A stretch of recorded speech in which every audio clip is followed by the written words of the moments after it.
This is Jackie, and I'm here with the gentlemen of Lift the Medium Day 1 at Cincinnati's Bunbury Music Festival. I hope I'm pronouncing that right. Someone's going to tear me to pieces in the YouTube channel. It's Bunbury? Okay. All right.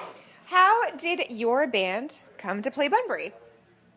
Actually, that's not. 96 Rock. Yeah, we did the Next to Rock contest. So we we basically won that. So that's how we got in it. Nice. Very cool.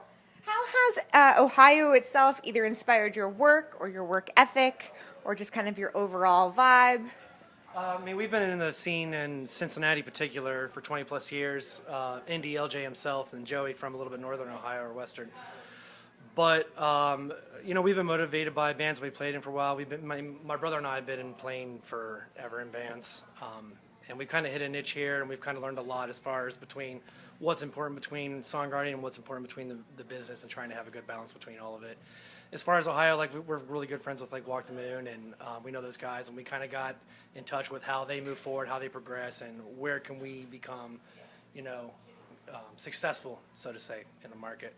And trying to hit out there in different resources between people and different contests and different shows to get on festivals, and basically just exhausting all your resources just to progress moving, because it's a non-stop rat race. Yeah. So Ohio, California, Florida, we've kind of been in and out of different pockets of different scenes, and it's definitely a rat race. But we enjoy it. You got to love it, eat it, breathe it, sleep it.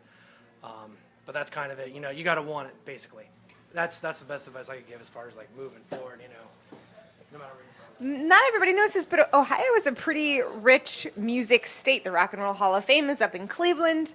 I've got a ton of great venues in Columbus as well as here in Cincinnati. What are some of your favorite live venues to play and your favorite ones to attend? We love Bogart's for sure. That's one of our favorites around Cincinnati. Of course, MVP. Yeah, MVP is a good time. I like the Vogue and Indy myself, but I'm from Indy, so. That's allowed. Yeah. Last summer, you guys released A Moment in Time. How is it an evolution in your sound since Mastermind? Well, it just came from a lot of life experience, and we kind of just let things ferment. But at the same time, we went into the studio, and we ended up recording probably 4 more songs than we initially planned.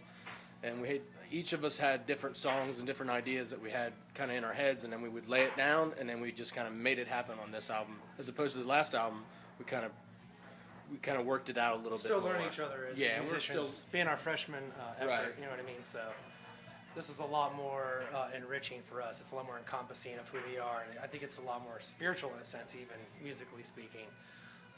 And that's why we're very excited for the third, because LJ just came out on the second album, and I feel like we really found our niche now, and we're in a good course. So Bunbury's a great opportunity to get a lot of new listeners. What is the one song you want new fans to listen to kind of get a good idea of your overall sound? Don't Need to Fall. That was an easy one. Okay, I like giving the softball questions. Why is that the best song for new fans to hear? I think it's the most well-rounded song. It's groovy, it's emotive, and it's real. it's our number one demanded virally on our network. And that. There's Oh, that. that's too. But yeah, it's a personal song. Yeah. Speaking of virally, what role do you see music streaming sites having in music in 2018? Oh, sorry, say that again?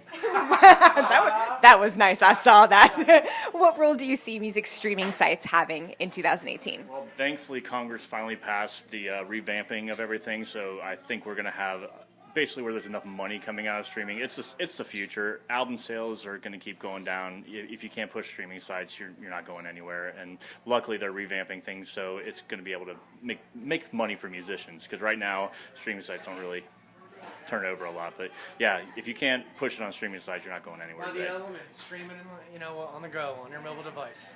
So how do you go about bringing those recorded songs to life on stage, and how is it different from recording to your live set? That's kind of our thing. It's not much different.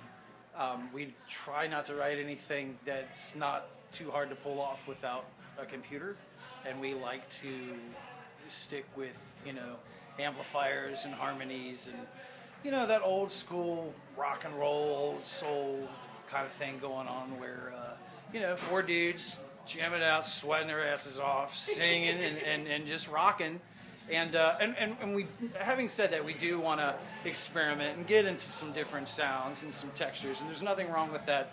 But to answer the question, between the CD and between what we do live, you're getting 98, 99% of what we recorded on the CD. So that said, what's up next for you guys after Bunbury?